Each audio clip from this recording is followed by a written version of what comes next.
Siyempre, hindi na natin patatagalin itong lahat, di ba?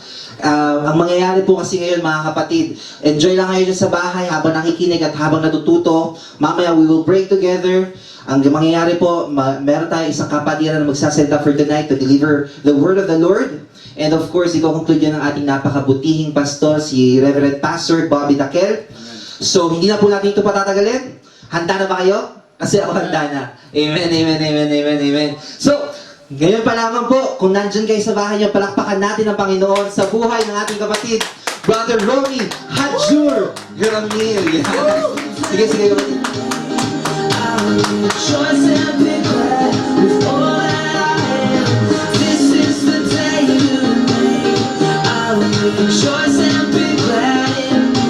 Hallelujah. Amen. So, bago po tayo mag-umpisa, let's open up this one with a prayer. Let us close our eyes. Hallelujah, Lord. Hallelujah, Jesus. Hallelujah, Holy Spirit. Heavenly Father, thank you so much, Lord, for this wonderful day that you have given to us, Lord. And Lord, we pray, Panginoong Isus, na linisan mo po kami, Panginoong Isus. Make us worthy, Lord Jesus, to come to your presence tonight, O God. And Lord, forgive us, Lord Jesus, sa lahat po naming mga nagawang kasalanan, Lord Jesus. Hallelujah, Lord. And Lord, tonight, Lord Jesus, we exalt you, Lord Jesus. And Lord, we glorify your name, Lord Jesus. And Lord, gamitin mo po ako, Lord Jesus, as your vessels of your word, Lord Jesus. And Lord, thank you so much, Lord Jesus. We trust you everything, Lord. In Jesus' name we pray. Amen and amen. Hallelujah. So, I'm so thankful na the Lord has given me the opportunity to speak. And while I'm reading His Word, and I'm also meditating on it, the Lord reveals me in the book of Philippians, chapter 2, verse 12, and said, "Therefore, my dear friends, as you always obey, not only in my presence, but now, much more in my presence."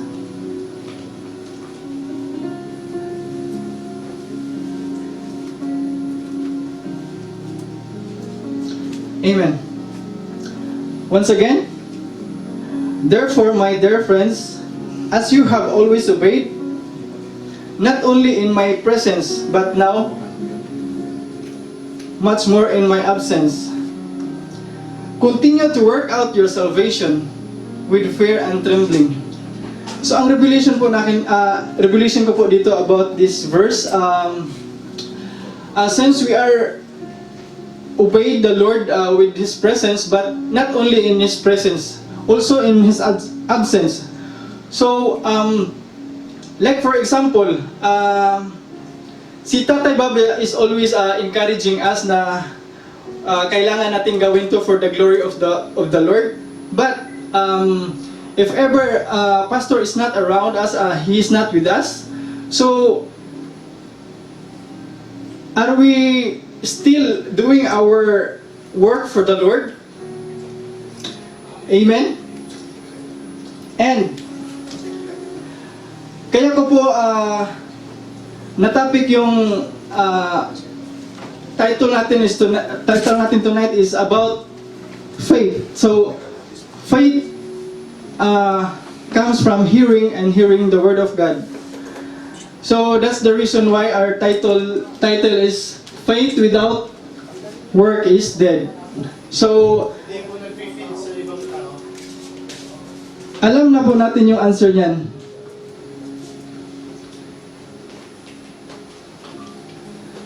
So in the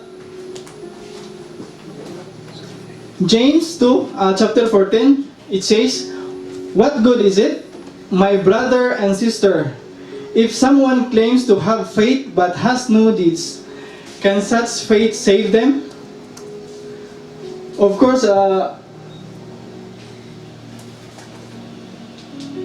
title is Faith Without Work, Without Action is Dead. So, since our topic is faith without action is dead, So number 1, let's work out our faith. Amen. So mga kapatid, wag lang po tayong go to church, makinig ng salita ng Lord, maupo, pagkatapos uwi na. Hindi po workout yung tawag doon. Ang tawag po doon is relax lang faith, set down lang faith.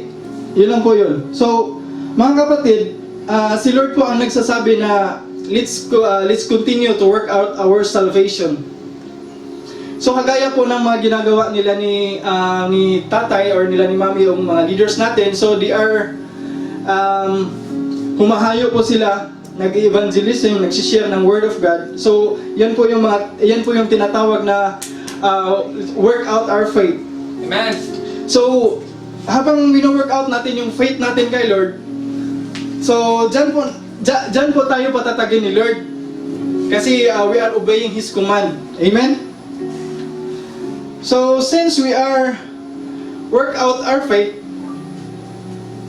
number 2, stable your faith. Excuse me. So, habang wino-work out natin yung faith, dapat stable yung faith natin kay Lord. Like what it says in the book of Isaiah 26 verse 4. Trust in the Lord, for the Lord is God, is an everlasting rock. So, if we are trusting the Lord, let us commit ourselves to Him,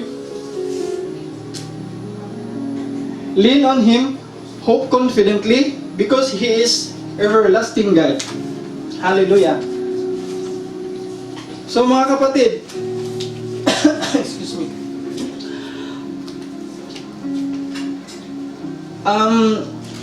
Napakadali lang po itong aking exhortation, but nandito na po tayo sa conclusion. Mga kapatid, if our faith is strong, there is a power in our faith. So if our faith was in the line of the pathway of the living God, faith will help us to strengthen our confidence according to the promises of God, and it will prepare us in times when the Lord calls us to move mountain. So mga kapatid, faith is very powerful. Faith can move mountain. So, hallelujah.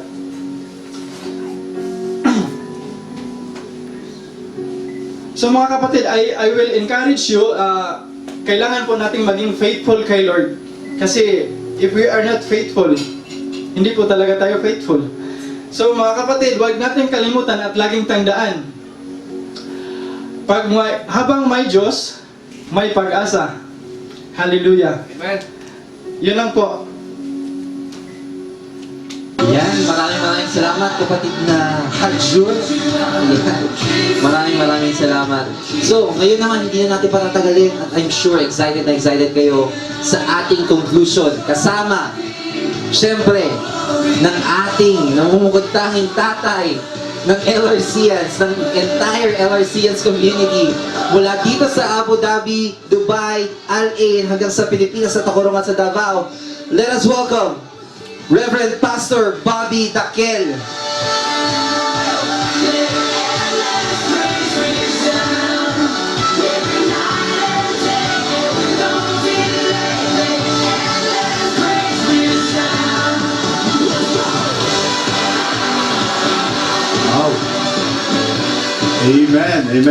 Amen. Okay. So, good evening po sa ating lahat uli. Thank you, Brother Romy Ramil. Mukhang kinakabahan si Brother Romy kanina. Okay. So, okay lang yan. Walang problema dyan. Okay. So, I just want to say good evening po sa ating lahat.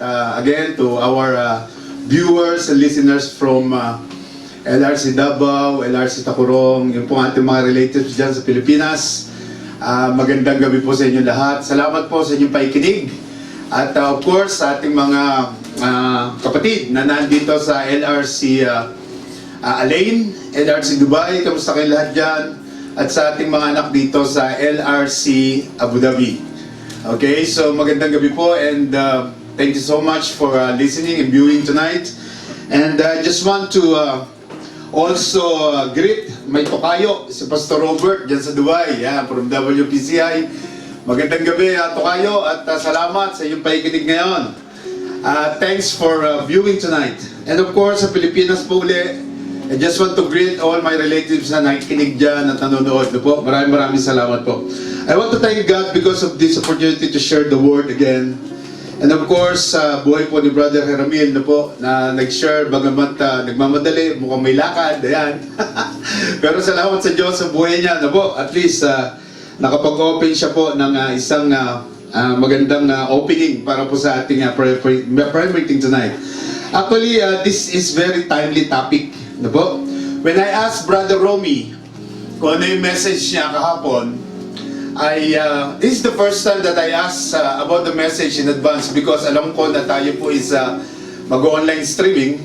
So, inalam ko sa kanya kung ano yung kanyang topic and praise God kasi po itong topic na to is one of the message actually sa isa sa mga message na inire-ready ko for Friday service. But because this is in line sa shinare po ni Brother Romy, ito na lang po yung ating pag-uusapan tonight. So, hindi lang to basta, I believe, exhortation or conclusion, but this is like a message na timely gusto ko marinig po ng lahat for everyone who are listening and viewing tonight. No? So, the title of the Lord's message tonight, as Brother Romy has shared, is ito pong faith without works is dead. Amen. So, napakalinaw po nito. Faith without works is dead. And alam ko, timely po ito. Kasi my question to all our viewers tonight is, what type of faith do you have? Ayan. Ano ba? Ano bang klaseng faith meron ka as a Christian? O as a believer? So, even though hindi ka believer, tanongin lang kita ngayon, anong klaseng faith meron ka sa Panginoon? At ito po yung gusto kong pag-usapan natin ngayon. Ano po? So I just want everyone to please close your eyes and bow down our head. Father in heaven, minsan pa, we want to thank you for this night. We want to thank you for this wonderful opportunity for us to share your word, to share your gospel to everyone who's listening right now. Hindi lang po dito sa UAE, but in every parts of the world, Lord God, kung sino man yung mga nakikinig, we pray that this message will involve in their heart, Lord God, na ito po hindi lang namin marinig at ilabas sa kabilang tenga, ngunit ito po aming may apply sa aming pang-araw-araw na buhay. Lord God, I pray that you will talk to us tonight. Holy Spirit, be our speaker. Langisan niyo lang po ang aking bibig at gamitin niyo ang aking bibig, Panginoon, to bless everyone. Itago niyo po ako sa inyong likuran at kayo lang marinig tonight. Salamat po muli sa opportunity ito, Lord God. And as we entrust to you this night, we will claim, Lord God, that this night will bring glory to your name. To only your name, Father.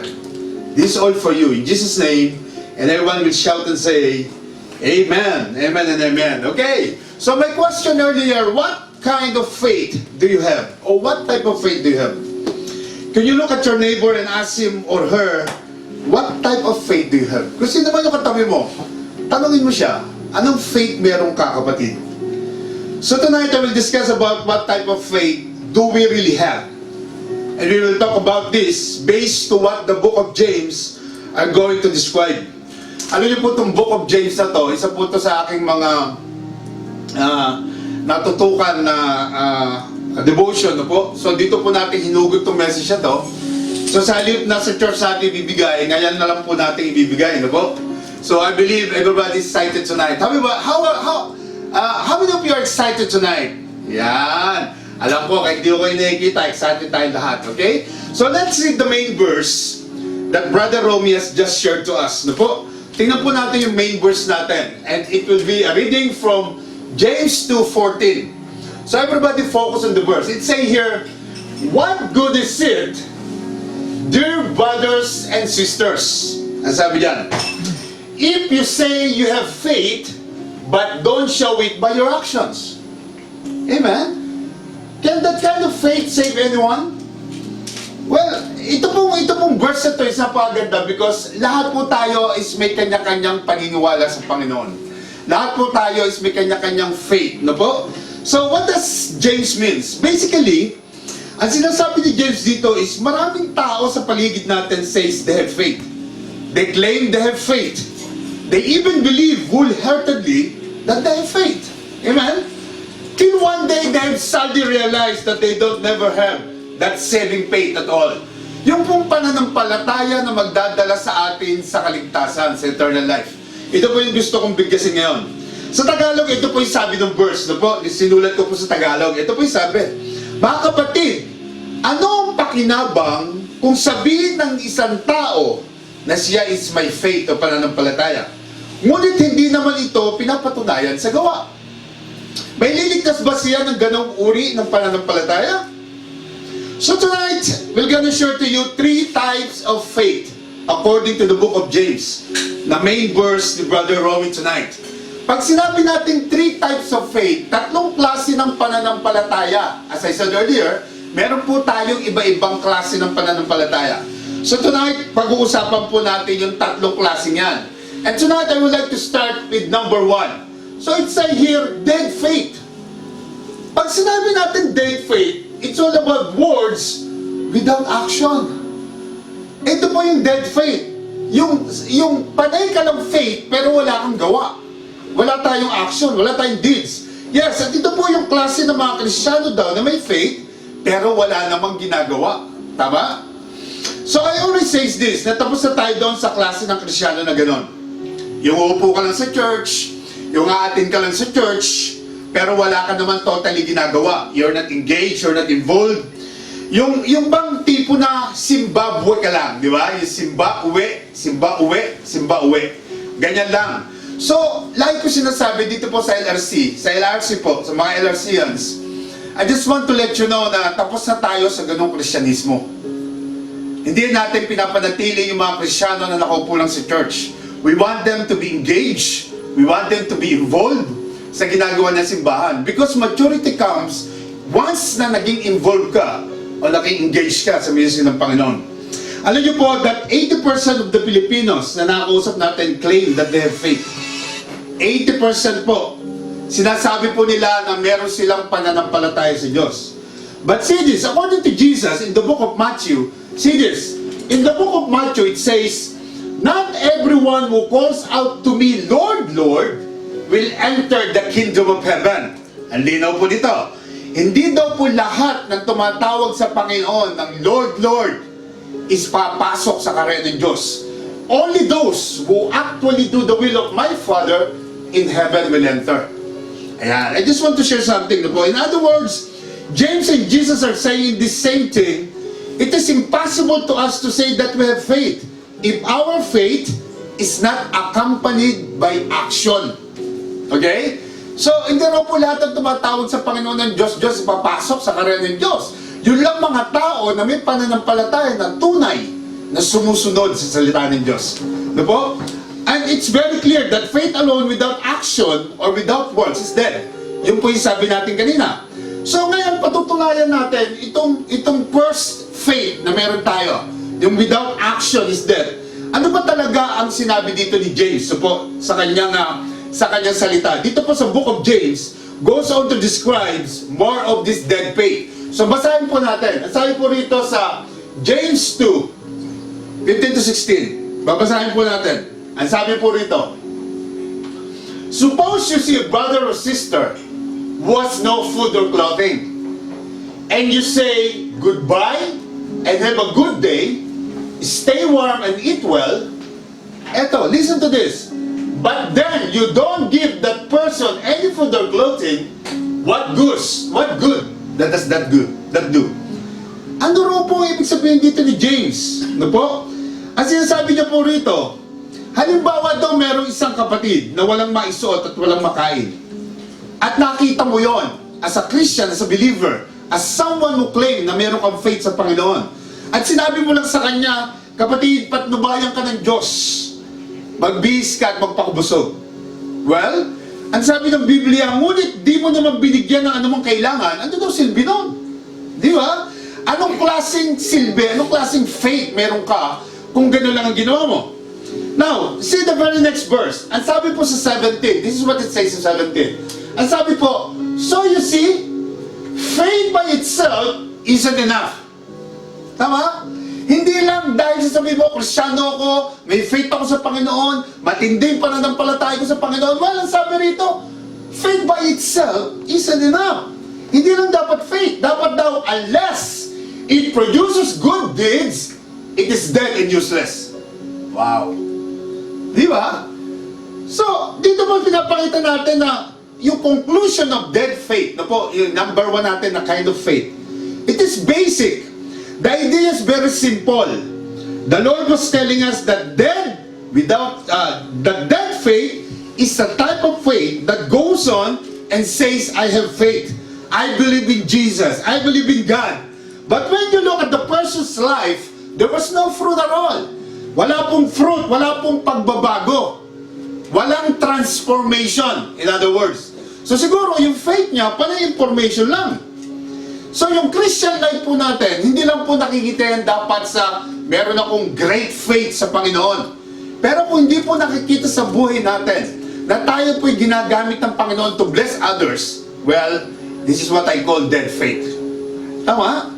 Amen po ba? Ito yung sinasabi kong dead faith. Now, as a Christian, we have true faith in God. I have a question to you. Ito po, tingnan niyo po sa screen. This is my question. Ang sabi ko rito, should I help everyone who has a need? Wow. As a Christian po, as a Christian po, as a person who claimed na siya isang believer, follower ni Lord, kailangan bang lahat ng lalapit sa iyo is tutulungan natin?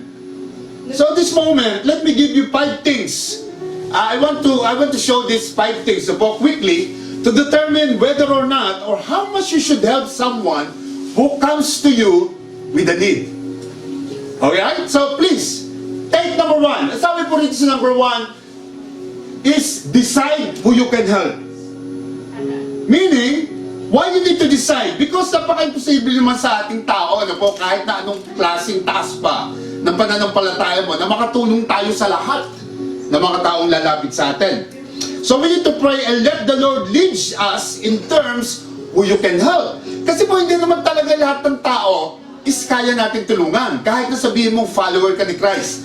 Pero po, what I would like to say is, as I said, decide who you can help. Meron po tayong mga taong tinutulungan na dapat mong tulungan, at meron naman po mga tao na hindi talaga dapat tulungan. Kasi po, ito po yung mga tao that na you will not able be helping, you know? What I mean to say, kung meron bang tao na sobrang laki ng pangailangan, pero hindi mo naman kaya, how you will help them?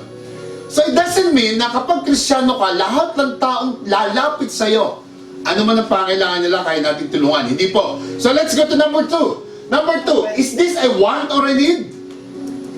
Well, the things consider when someone comes to you with a need is, we just want to know first, kung ito bang inalalapit sa'yo ng taong ito is want or need. Tama? Ito ba'y kailangan niya talaga? O ito ba is gusto niya lang? Di ba? Halimbawa, I'll give you an example.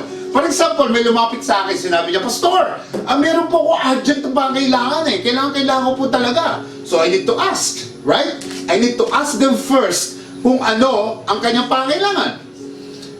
Eh syempre, sasabihin sa akin nung nangailangan, Pastor, kasi po, meron pong natitirang isang araw na lang na sale sa Adidas eh. Gusto ko pong bumili ng sapatos. Eh mag-urgent na po to kasi po magko-close na yung sale.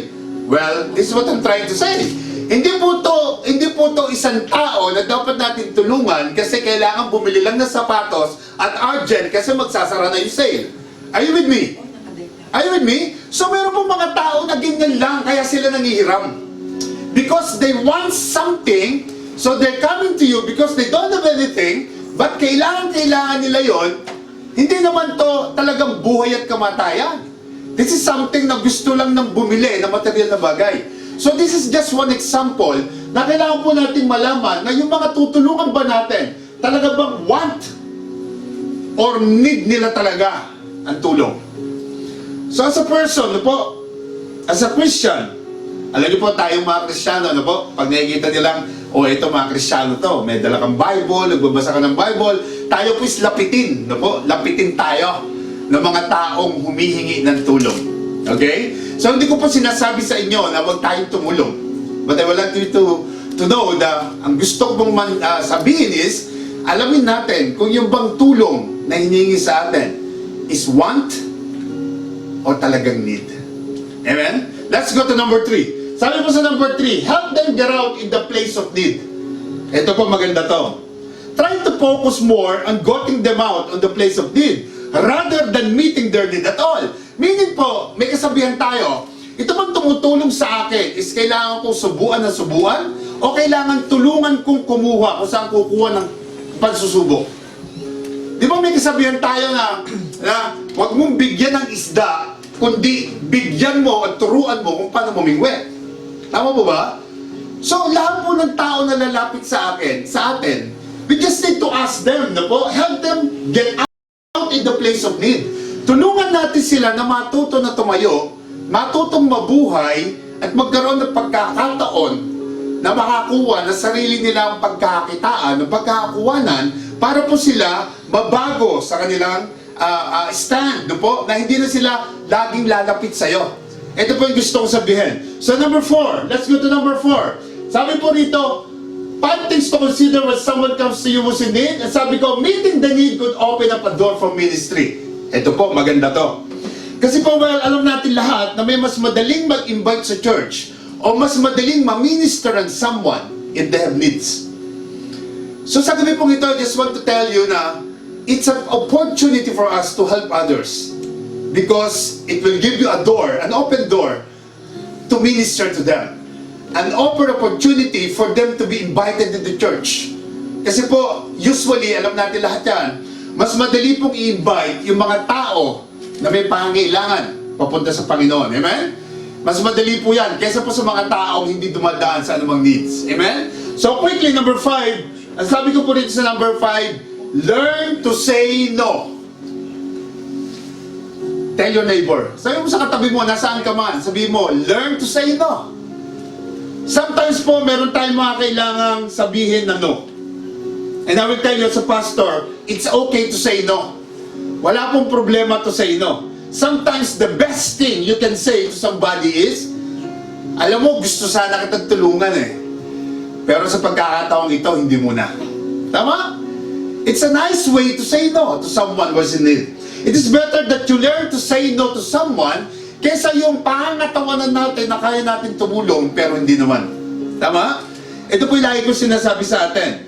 At napaka-importante po na itong 5 bagay na to, pakifocus mo anak, itong 5 bagay na to. Ano po? Isabi natin kanina, yung faith without works is dead. Pero dinala ko kayo rito sa lessons na to, na lahat pa ng tutulungan natin as a sign of works, as a sign of good deeds, as a sign of a Christian who have faith in God, kailangan ba natin talaga silang tulungan ng buong buo? This is the 5 things that I want you to learn. Alright? Everybody's seen it, right? You can take note of it. You can take it because it's very important. So let's go to number 2. The kind of faith. Number 2 is demonic faith.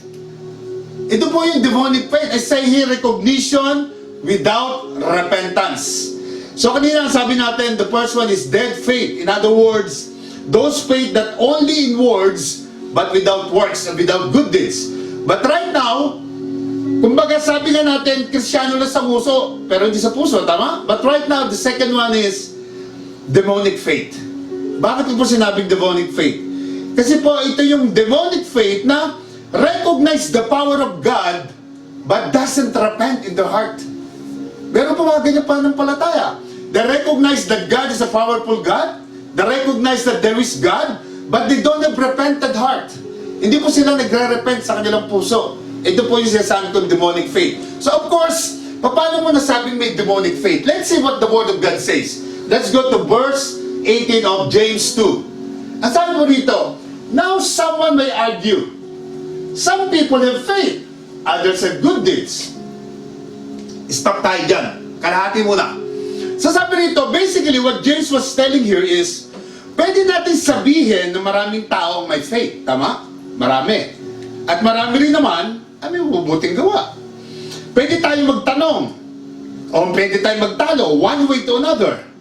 May faith ka nga, wala ka namang gawa. O may gawa ka nga, pero wala ka namang faith. Tama? So kaya nga sabi niya, now someone may argue. Ito po yung sabi sa first sentence. Now, someone may argue. Kasi po marami talagang tao nagtatalo dyan. Lagi na lang pinagtatalunan na, paano mo sasabihin may faith ka, wala ka namang ginagawa?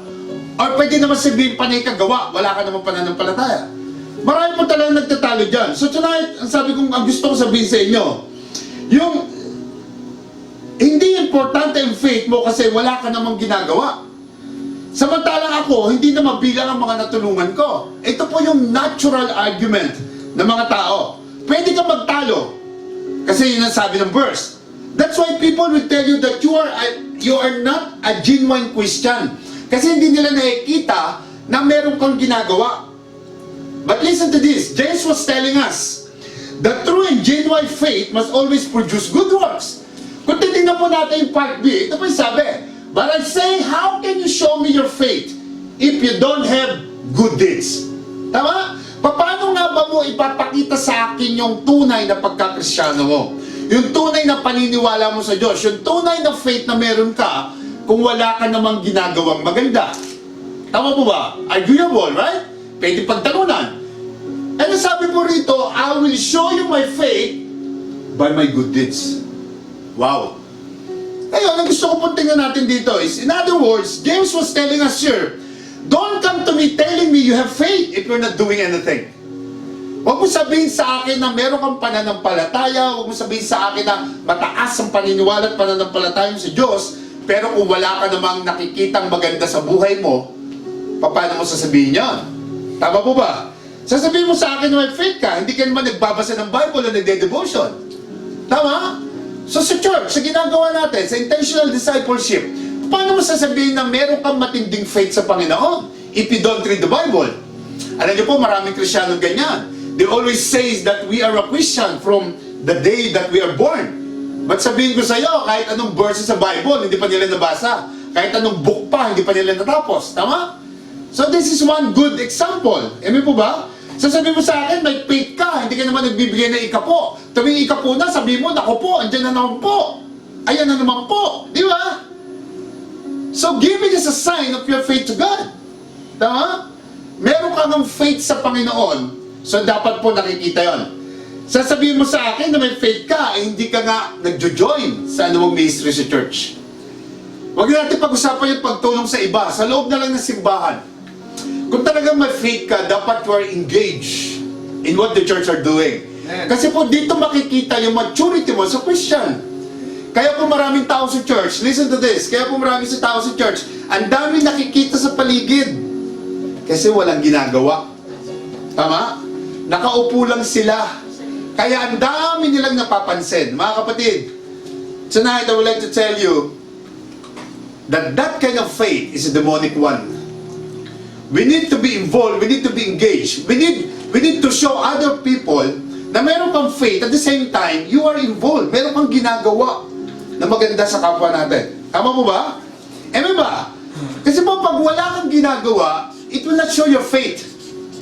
Tama ba? Hindi makikita yung pananampalataya mo. Sabihin mo sa katabi mo, kung sino mo, kung nasaan ka man, sabihin mo sa katabi mo, ito sabihin mo, parang ikaw ang topic ni Pastor tonight. Sabihin mo! Amen? Amen mo ba? So, don't tell me you have faith if you're not doing anything. Because some people might tell you, look, I'm going to show you that I truly believe in Jesus Christ. Pero sasabihin ganyan. But what I do, not just what I say and what I believe, but to what I am doing. So pwede mo sabihin, pag malaki mo, papakita ko sa iyo Kristiyano ako. Papakita ko sa iyo follower ako ni Christ. Ipapakita ko sa iyo na may faith ako. Because ipapakita ko sa iyo lahat ng ginagawa ko. Tama ba? May ikipag-argue pa ba tayo kung merong Kristiyanong gano'n? And listen to this. Yung iba na ikipagtalo, na ikipagpatayan pa nga kung gusto mo, para lang patunayan na hindi na kailangan pa ng gawa. Ididiin nila sa'yo, faith lang is enough na. Hindi na natin pakita yung gawa. Yung pananampalataya lang, tama na eh. Tama na yun. Ba't pa kailangan na may gawa? Lahat lang ng gagawin mo, kapatid. Maniwala ka lang sa Diyos, hindi mo na kailangan ng gawa. Well, this is what James said. Let's see the next verse. Ang sabi mo dito sa next verse. You say you have faith for you believe that there is one God. Good for you. Ang sabi dito, good for you. Kung meron kang faith na gano'n. But even the demons believe this. And they tremble in terror. Nakita nyo?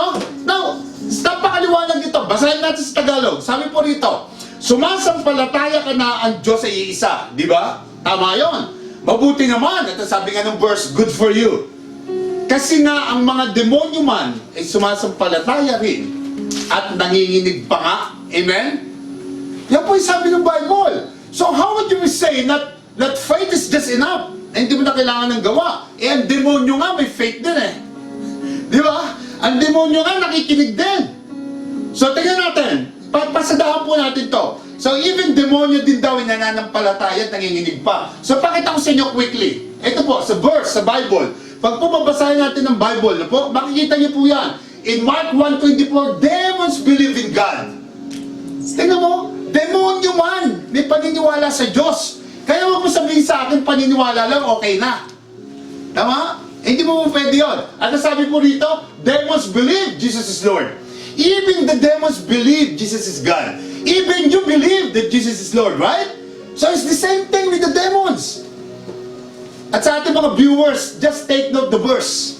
Hindi ko na po in-expound. Just take note the verse. Ang sabi pa nito, demons believe in eternal punishment. Even the demons believe. Even the person next to you believe that there is eternal punishment. Tama? So, number 4, sabi dito, demon knows the Bible. Yan. Ang demonyo mismo alam ang scriptures. They also believe. Kaya nga kapag i-invite ka nila, di ba mag-i-invite ka, di ba sabi mo sa church, oy, sama kayo. Kasi may church kami, may Bible study. Ano sasabihin na invite sa'yo? We also believe. We also believe to Jesus. Tama? Tama ba? So what I would like to say to you is faith is not enough. Ang pananampalataya lang po is not enough. Kailangan po natin makakita ng proof na ikaw talagang Kristiyano. Tama? So kung ang demonyo naniniwala, tingnan mo yung katabi mo. Tingnan mo, titigan mo yung katabi mo. Titigan mo. Pero hindi ko sinabing demonyo yan, ha? Ang sabi ko, titigan mo, baka tulog na.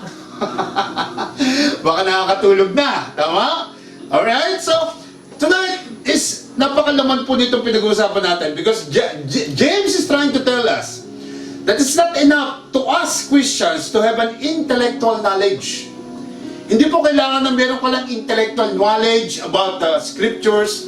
Hindi lang kailangan na may kaalaman ka about the Word of God. Hindi lang kailangan na kilala mo ang Diyos at ang ministry niya.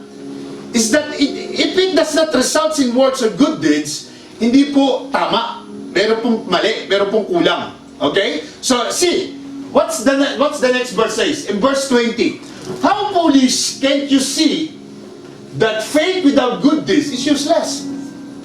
Ayan. Nakita niyo po? Bible verse na nagsasabi. Can't you see that faith without good deeds is useless? Nakikita niyo ba sa Tagalog? Isa kang hangal, ang sabi niya. Isa kang full. Nais mo bang patunayan ko sa iyo na walang kabuluhan ang pananampalatayang walang kasamang gawa? Amen? So yung faith without works is dead. Wala po talaga.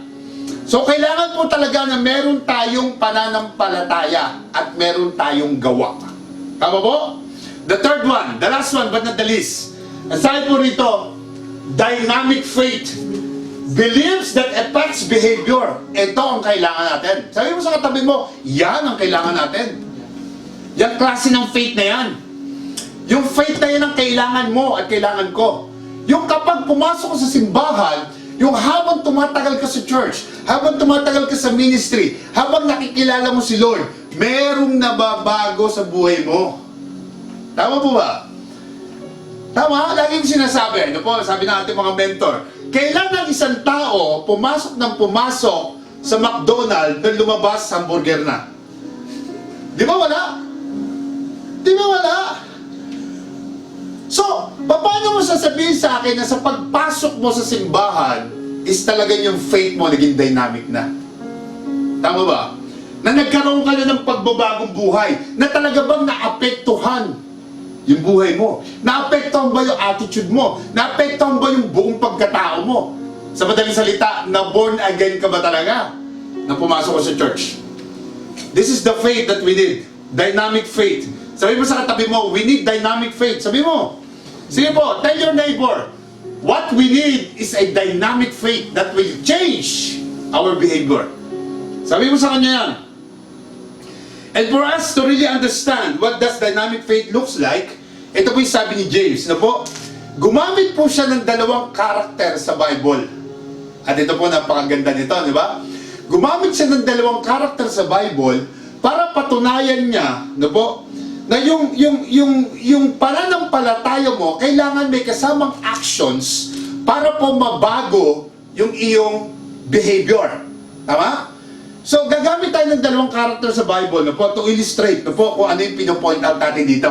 So, first, let's use Abraham, the patriarch, Abraham, no po, at may kita po natin sa next verse yan. Still in James, chapter 2, 21 to 22. I would like you to see the verse. Pakifocus mo na aking verse.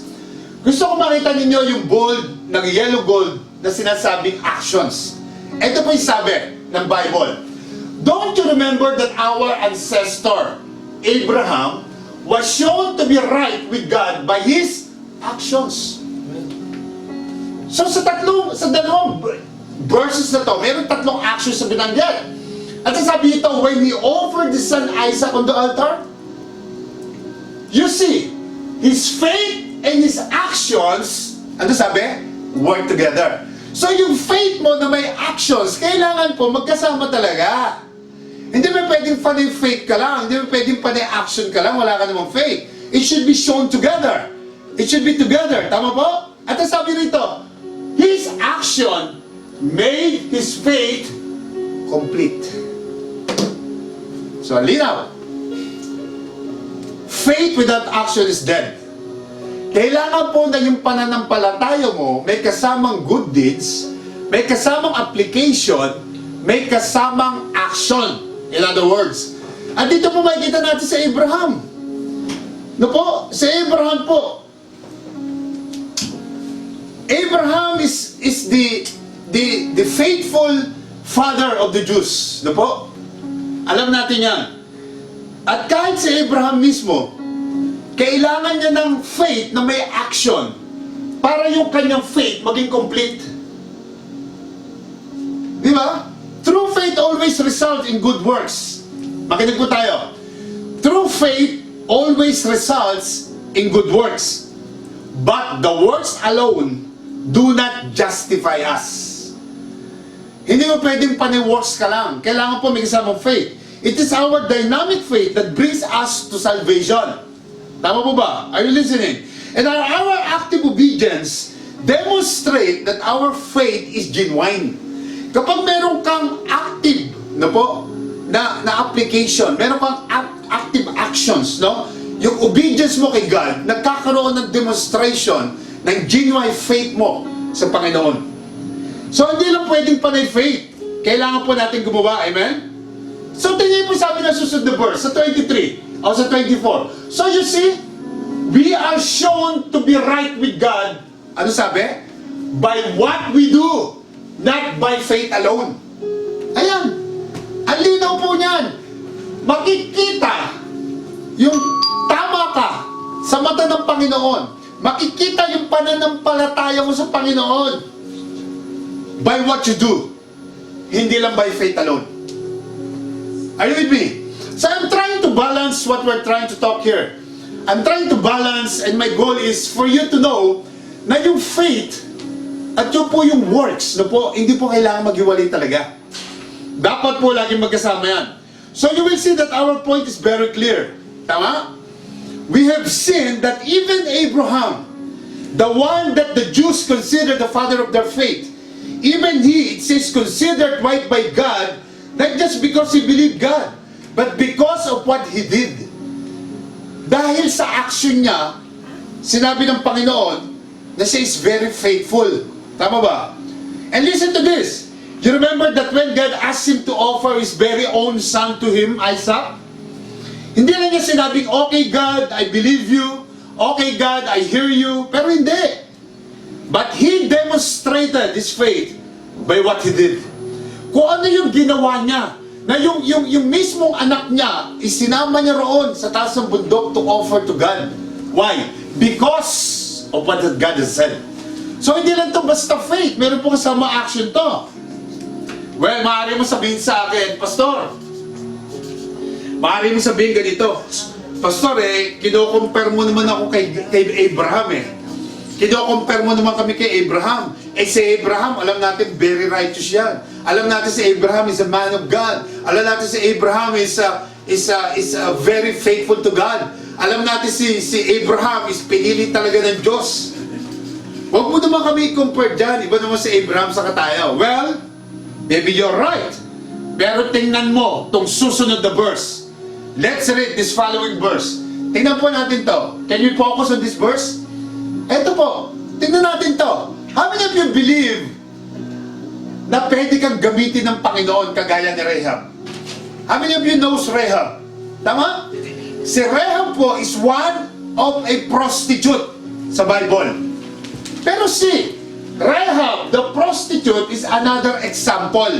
And another example, sabi ni James, she was shown to be right with God by her actions, where she hid those messengers and sent them safely away by a different road. Well, sabi po rito, alam natin ito storyan to, alam natin to. Rahab, a prostitute, I want you to take note of that. Rahab is a prostitute. She was living in Jericho, a city that the Israelites conquered when they entered the promised land. So when the Israel spies came to the city, ito pong si Rahab na prostitute, tinago sila. She hid them and helped them escape.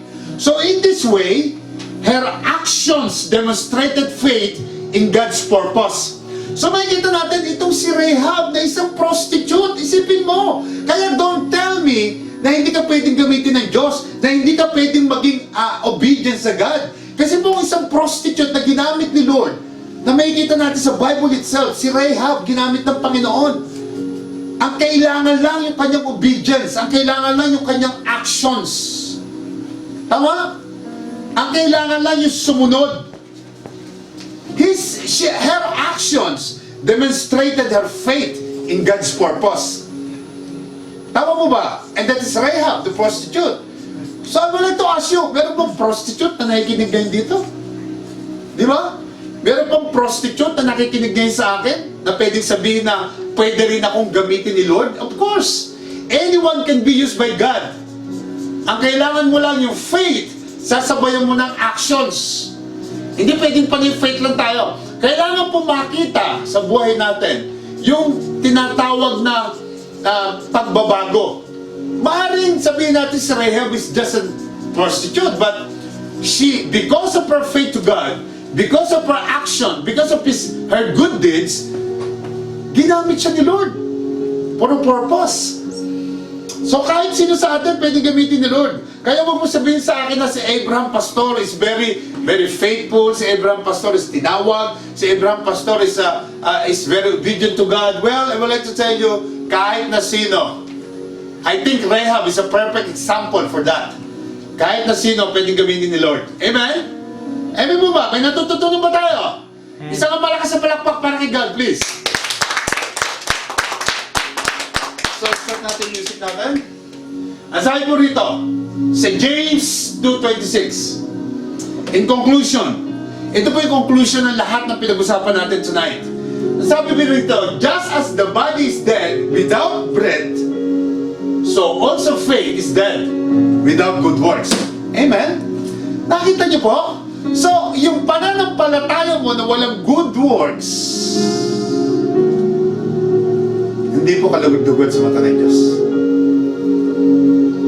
And before I close, I just want to make clear to all our viewers that James and me, as your pastor, Gusto ko pong pakinggan niyo mabuti ito. Ayoko pong magkamali kayo sa paniniwala sa itinuturo ko right now. I just want to conclude this right here.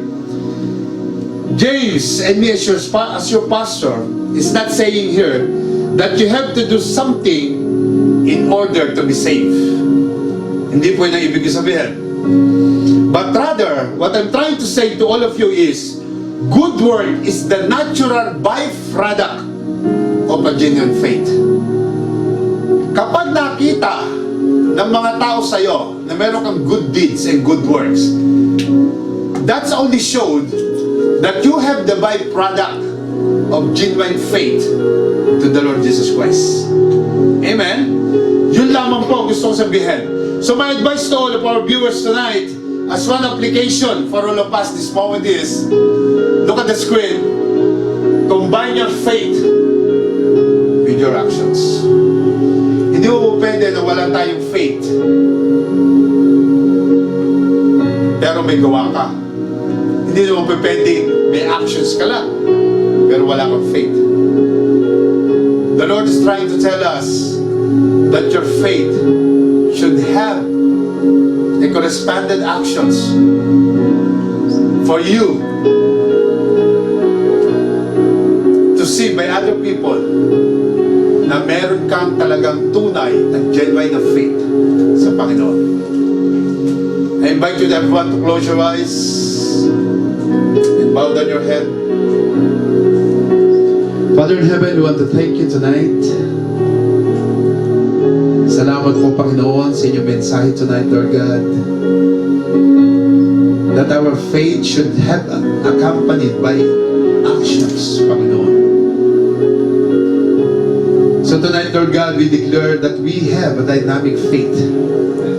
The faith that all of us must have.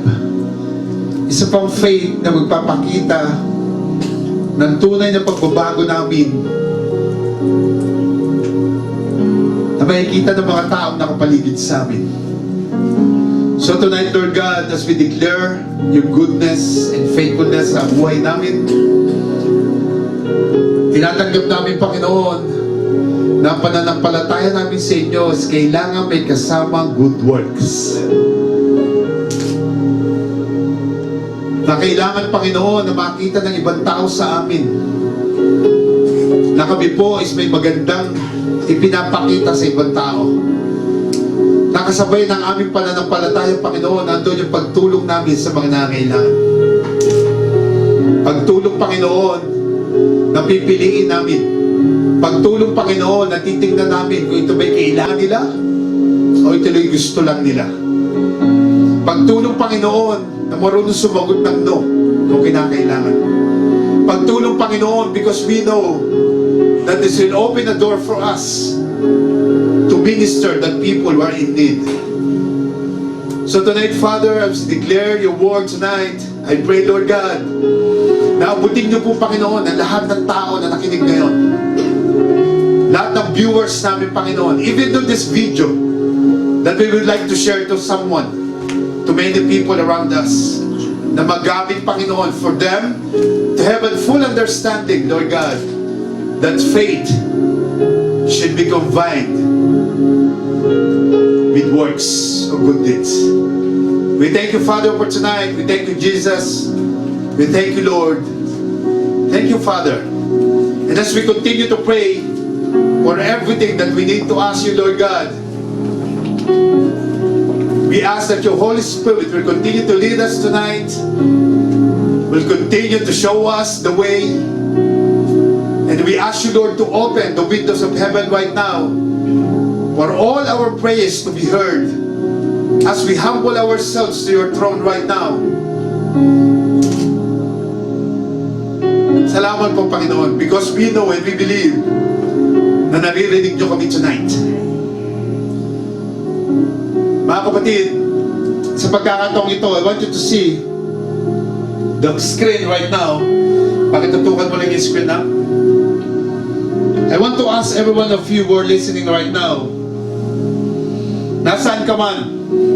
Sa amang bahay nandun ka? Sa amang lugar nandun ka? Sa amang flat? sa among bansa nandun ka.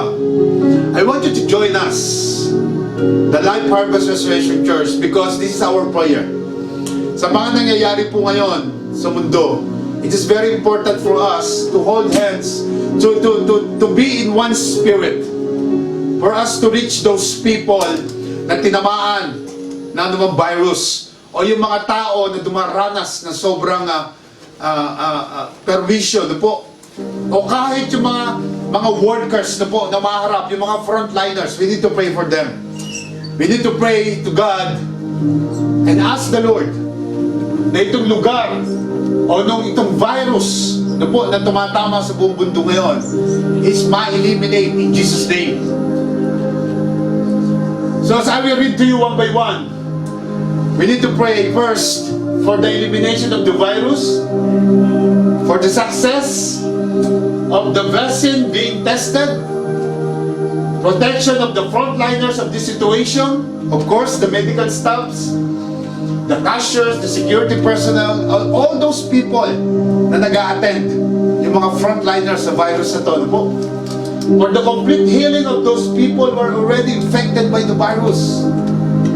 And of course, for all the leaders of all the nations around the globe, to have the wisdom from the Lord to handle this situation correctly. We also need to pray for them. They need leading from the Lord. Or financial provision for those people struggling because of their business and job being affected by the situation. Even tayo na magkakasama sa church na walang trabaho, na pinagpahinga ng ating mga employer, ngunit walang sweldo, we need to pray for each other. We need to pray for God's provision for all of this. At higit sa lahat, remove fear. Mawala yung takot sa puso ng bawat isa at mawala yung panic from the hurt of the people around the world. Hindi lang sa atin, sa buong mundo. And have it replaced with faith in the Lord. Yung pong takot, mapalitan ng pananampalataya at paniniwala na meron tayong Diyos. Yung Diyos nating buhay, nagagalaw sa sitwasyon ito. Father, we lift you up, everyone. We're praying right now.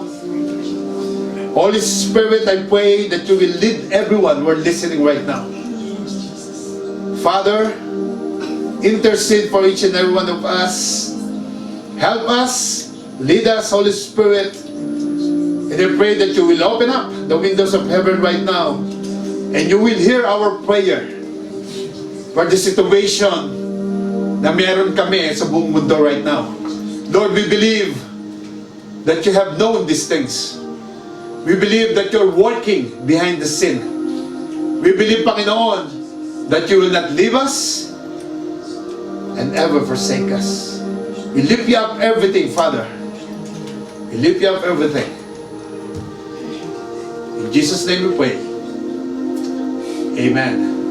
Brad, gusto ko tutukan mo to. Habang lahat sila nagpo-pray, tutukan po natin. Lahat po tayo manalangin. Let's have a prayer right now. Nasaan ka man? Tutukan natin yung screen para po makapag-pray tayo. Sige po, in Jesus' name.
Amen, amen. Palakpakan natin ang Panginoon. Palakpakan natin ang Panginoon. I'm sure lahat tayo ang dami natin natutunan about faith. Amen ba? Amen, amen. Sa ring sikap, di ba? Ako rin sumasagot. So, before we close mga kapatid, tapos na po tayo. But before we close, we would like to invite you once more sa darating na Friday for once again our live streaming of our Friday service. That will be 10:30 a.m. UAE time, and that will be 2:30 p.m. in the Philippine time. And also, we would like to invite you once more to our Mixler online radio, LRC online radio. That is mixler.com/LRC-online radio. So you just need to click on the link once you download the Mixler app from Play Store. And also, we invite you to follow and subscribe to our YouTube channel. That is LRC-AUH, and our Facebook account.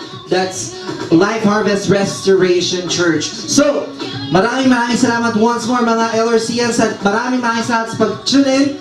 And see you again sa susunod namin live broadcast dito lang sa LRC Abu Dhabi. And have a nice evening, everyone. Thank you and God bless. Bye-bye. Jesus said